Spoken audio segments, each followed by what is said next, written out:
Hello and welcome to Deception Diaries. Thanks for joining us today. We've got a brand new story to share with you, so let's begin. I don't even remember when it started, honestly. You don't notice rot until the smell becomes too strong to ignore. I guess that's the perfect metaphor for my marriage. At some point, something started to rot. Maybe her affection, maybe my self respect, maybe both. Her name is Alina. We've been married for 6 years, together for 8. I used to think we were rock solid, not flashy, not the couple who post photos from Bali every month or fake giggles on Instagram, but real, steady. I thought that counted for something. But over the last year, I started to feel like an intruder in my own marriage. You know that feeling you get when you're interrupting someone's private moment? That's how I felt every time I walked into a room she was in, like I'd broken some invisible rule by just existing. And it wasn't just in my head. I know what emotional distance feels like. The subtle pull away when I tried to hug her. The sighs when I asked how her day went. The way her phone became an extension of her body. Always clutched. Always tilted just a little away from me. Still, I tried. I'm not a quitter. I planned date nights, cleaned the house on weekends, brought home little things I thought would make her smile. Croissants from that overpriced place she used to love, new candles in her favorite scent, even that book she once mentioned in passing during an ad break. Each time, I got the same reaction, a soft thanks and eyes that didn't quite meet mine. She wasn't cruel. That was the worst part. If she screamed at me or cheated outright, maybe I would have found my spine sooner. But no, she kept it subtle. Just cold enough to make me feel unwanted, but warm enough to keep me guessing. That's the trick, isn't it? You don't have to break someone's heart. Just leave them standing in the doorway forever, waiting for the welcome that never comes. I noticed her makeup changed first. Used to be she only wore her red lipstick and curled her hair for events. Now it was her daily uniform. Full face of makeup, tight clothes, heels to pick up coffee. I joked about it once. You look like you're headed to a Vogue shoot, not Starbucks. She gave me that look, that tight-lipped smile women wear like armor when they don't find you funny anymore. I like looking good, she said. I dropped it. Then came the comparisons. Jason from work says I have amazing taste in shoes. Leo's wife has this great idea. They go salsa dancing once a week.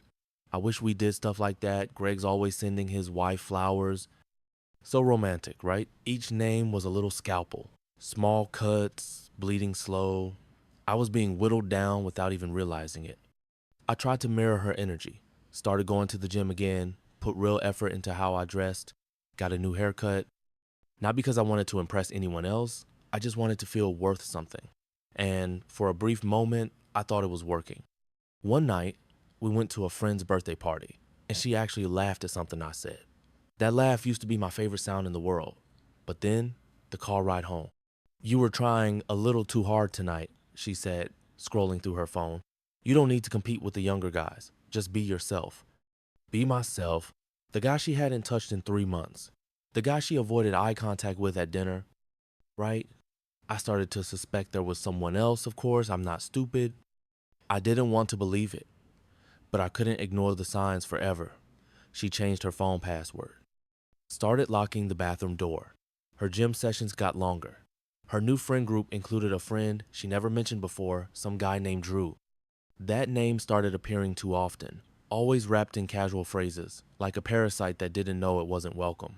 One afternoon, she left her phone on the table while she went to the bathroom. I didn't touch it. I wanted to, my fingers twitched with the urge, but I didn't, not because I trusted her, because I wanted her to feel secure. Because I wanted her to drop her guard long enough for me to see the truth in the open. And maybe, just maybe, because I was scared of what I'd find. You see, she wasn't just pulling away. She was playing a game. A sick little power game where she'd dangle affection like a treat above a dog's nose just to see how high he'd jump. She wanted me to beg, to chase, to crumble. And I did. For a while, I chased her shadow, begged for scraps, tried to fix what I didn't break. But something changed the day I saw her smirk when I canceled a night out with my friends, just because she mentioned, not even asked, that she felt a little off that night. I stayed home, made her tea, rubbed her shoulders, and she gave me a look like I'd done exactly what she expected. Not surprised, not touched, just satisfied. Like the puppeteer had gotten the strings just right. That's when I knew I wasn't her husband anymore. I was a prop, a mirror for her to measure how powerful she still was. That night, I lay awake beside her, listening to her soft, even breathing. She wanted me to beg for her love. I decided then and there that I wouldn't even give her my attention. Not anymore. Not ever again. You learn a lot about a person when you stop reacting to them. I didn't announce my decision to Alina. I didn't stomp around or make some big declaration. I just stopped playing, stopped asking for her time, stopped trying to impress her. No more date night suggestions, no more begging for her attention through overthought gifts or awkward conversations she clearly didn't want to have. I pulled away. It wasn't a Cold War, more like quiet abandonment. And at first I thought she didn't notice, but then the power shift started to creep in. I'd say I was heading out and she'd ask where, like she cared. I'd come back late from the gym and she'd do that casual, lazy glance at the clock. That part of her that thrived off control, it didn't know what to do with silence, with disinterest. Funny how people who starve you for affection suddenly panic when you stop asking for crumbs. That's when her tone started to change. "You're distant lately," she said one night. I was scrolling through my phone on the couch while she sat across the room painting her nails. I didn't look up. Just been tired.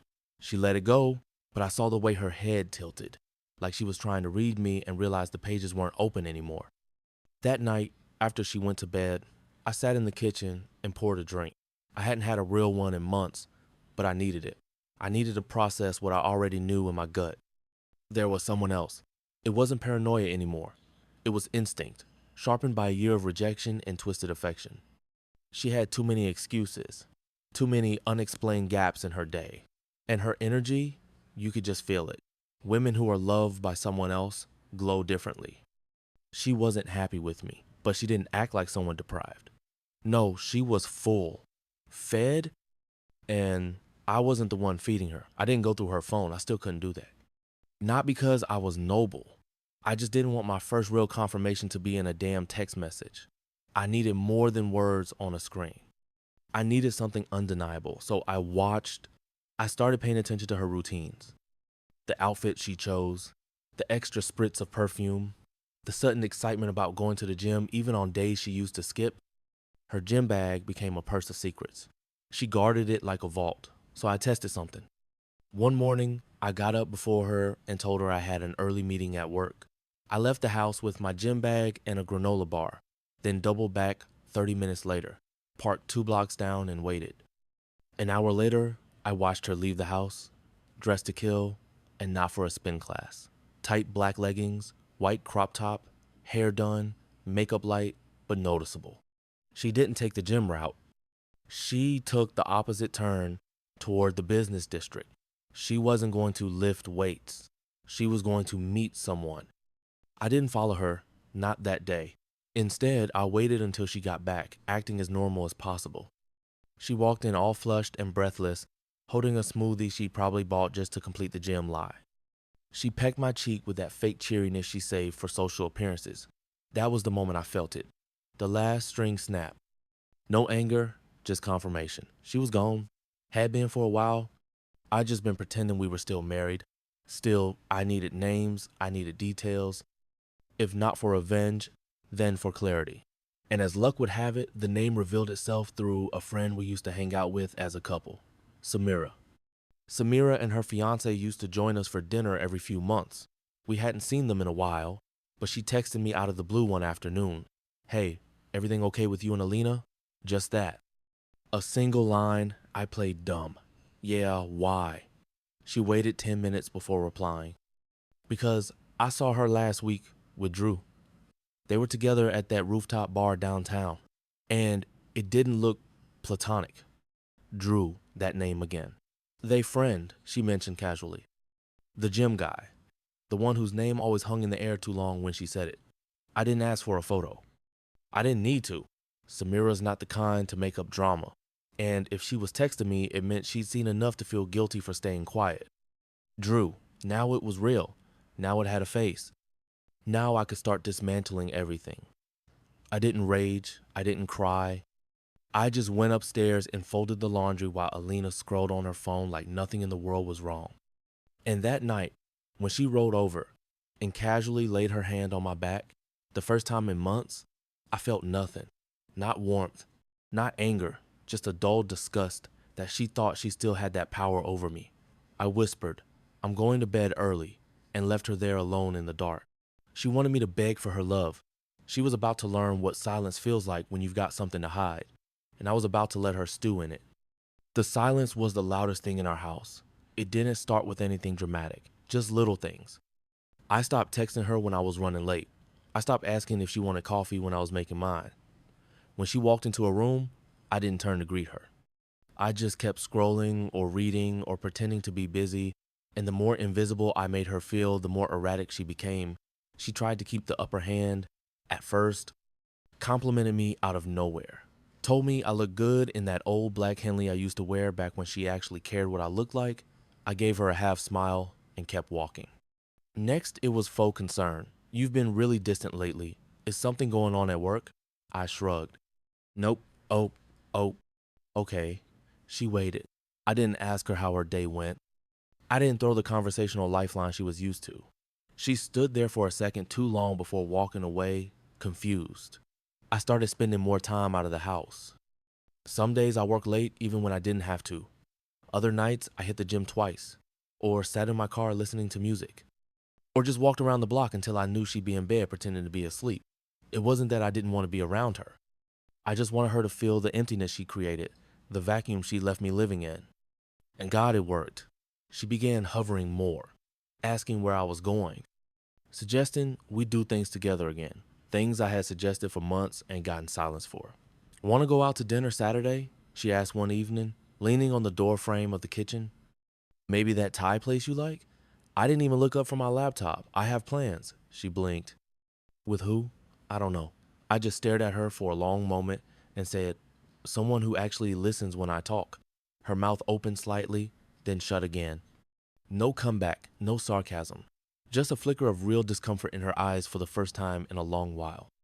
She hated not being able to read me, and I made damn sure she couldn't. I kept my movements fluid and unpredictable.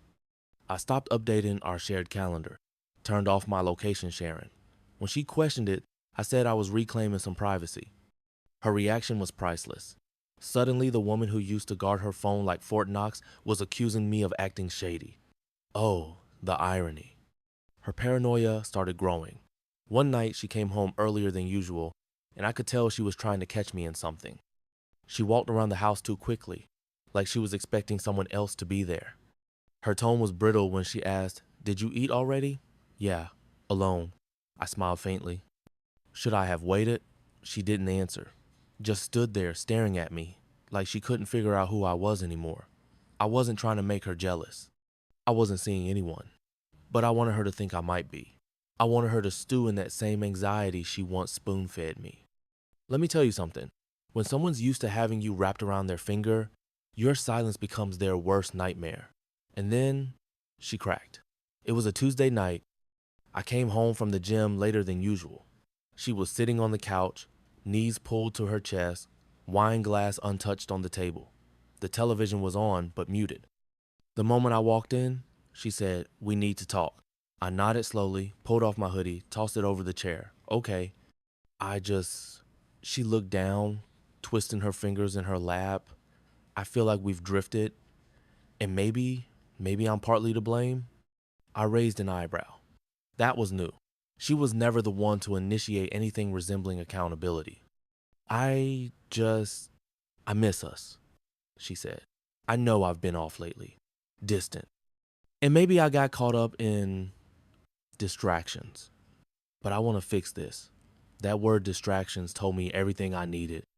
She wasn't going to confess.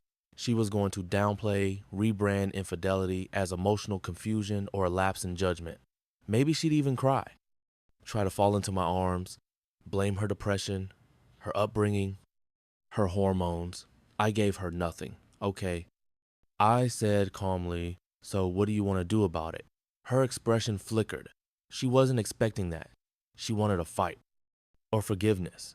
Either one would have meant she still had control. But indifference? Indifference terrified her. I I think we should reset, she said. Maybe go away together. Take a break from everything. Get back to just us. I chuckled, softly, coldly. Just us. I repeated. Is that what you said to Drew too? That name? That one name flipped her whole world upside down. Her face went pale. What? I said. I looked right at her, steady, calm, no accusation, just truth. You know what's funny? I said, you worked so hard to make me feel like I was the crazy one. But the truth always finds its way out. She sat frozen, stunned, silent. I let the moment sit between us, thick, heavy, unforgiving. Then I stood up and walked past her toward the stairs. I'm going to take a shower.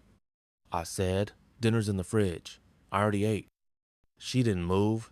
She didn't speak. And for the first time in a long time, I knew exactly who held the power in the room. It wasn't her. I didn't say another word that night. After the shower, I came down, grabbed a bottle of water, and walked right past her on the couch. She was still sitting there, wine untouched, legs pulled to her chest like a child, trying to shrink from a punishment that hadn't been delivered yet. She said my name softly when I passed. I didn't stop. Let her sit with it. Let her try to guess what I knew and how much of it. That's the thing about people who lie. They're not afraid of what you know. They're afraid of what you might know. The gaps between your words are scarier than the words themselves. The next morning, she didn't go to work, at least not in her usual way. She hovered, lingered in the bedroom too long, tried to talk like everything was normal. I stayed quiet, calm, made my coffee, took my time getting dressed. Then I dropped the hammer. I want a divorce. Her breath caught like a hiccup. She laughed. At first, the kind of laugh that says, I misheard you. But when I turned to face her, when she saw I wasn't bluffing or mad or posturing, the smile fell. What? Number? Wait? You're not serious. I am. She blinked. Because of what I said last night, that wasn't a confession. I told you I was feeling off. I raised a hand. Alina, please, don't insult both of us. She started pacing then, arms crossed. We don't throw away a marriage over a mistake. You think other couples don't go through rough patches? You think they don't slip? Slip? That's what she called it. Like screwing another man and letting him grope her in public was just a stub toe. I didn't respond. Just sipped my coffee. Let the silence do the talking again. And that's when she pivoted, switched tactics like a cornered animal. You've been distant for months, she snapped. You basically disappeared from this marriage before I ever did anything. So if you think you're walking away the victim, you're not. You made me feel alone. You don't even touch me anymore. I didn't cheat. I didn't say you cheated. I interrupted. But you just did. So thanks. Her eyes widened, realizing she just confessed. Not directly, but enough. I left the kitchen. I didn't slam the door. Didn't raise my voice. Just walked out to the garage, got in the car, and drove to my attorney's office. I'd already started the paperwork a week ago when Samira told me about Drew. Now it was time to finalize. I gave him everything. The patterns, the name, the timeline, even screenshots I started compiling from her social media. Photos that didn't include me. Messages that hinted at someone else without ever naming him. And the voice recording from the night before where she called it a slip. He smiled thinly. We'll get her to sign. Trust me. And we did. 3 days later, I served her at home. I timed it for when I knew she'd be alone. The courier handed her the envelope and left without a word. She called me 10 minutes later. I didn't answer. She texted. Paragraphs. At first angry, then begging, then panicked. I let her sit in all of them. That night, I slept in the guest room. When I walked into the bedroom to grab a change of clothes, she was sitting on the edge of the bed, eyes red-rimmed, makeup smudged. Why are you doing this? She whispered. I looked around the room. You know, I used to love this space. I thought it was ours, but now it just smells like lies. I said, I'm sorry. Number, I said, you said you slipped. I left the room and locked the door behind me. What came next was the unraveling. Mutual friends started texting me weird things. Alina posted something about betrayal on her story. Everything okay? Or is it true you're getting divorced? She's been saying you had a breakdown or something. And that's when I knew she was trying to control the narrative. So I responded with facts. I didn't post online. I didn't air dirty laundry in group chats. I just sent one text to two people who mattered, Samira and Alina's sister.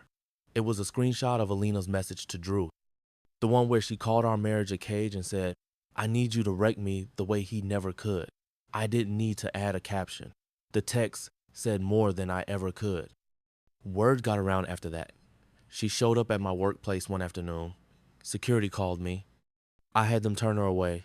She emailed me. Subject line, please, just talk to me. I didn't open it. I was done. I'd spent years trying to fix a woman who broke me by design. Now she could sit in the ruin she created, wondering why her favorite toy didn't dance anymore. The most painful part? I don't even hate her. I just don't feel anything anymore. And to a woman like her, that's worse than hatred. That's erasure. The house was never silent after that. Not because there was noise, but because every second felt like it was holding its breath, waiting for something to change. Waiting for me to snap or yell or finally break down and fall into the old routine of trying to fix what was broken. But I didn't. I was already gone. Just waiting for the paperwork to catch up. Alina kept trying to rewind the clock. Little things at first, making my favorite breakfast, folding my laundry before I got to it. Leaving her phone face up on the table like that somehow erased what had been hidden inside it for months. She even started dressing down, traded in her curve-hugging gym outfits for old sweats, oversized shirts, no makeup. Like she thought if she stripped down all the theater, I'd see the girl I fell in love with again. But I wasn't blind anymore. I was just done. She sat me down one evening and actually said it out loud. I want to try again. I leaned back in the chair, watching her. Try what again? Us. There is no us, Alina. There's me. And then there's someone I used to know.